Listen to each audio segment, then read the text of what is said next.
ఏకువలో నా గోదారి ఎరుపెక్కింది, ఆ ఎరుపేమో గోరింట పంటయ్యింది.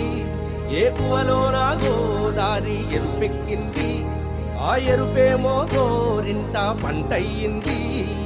పండిన చేతికెన్నో సిగ్గులొచ్చి ఆహా సిగ్గంత చీర కట్టింది. చీరలో చంద్ర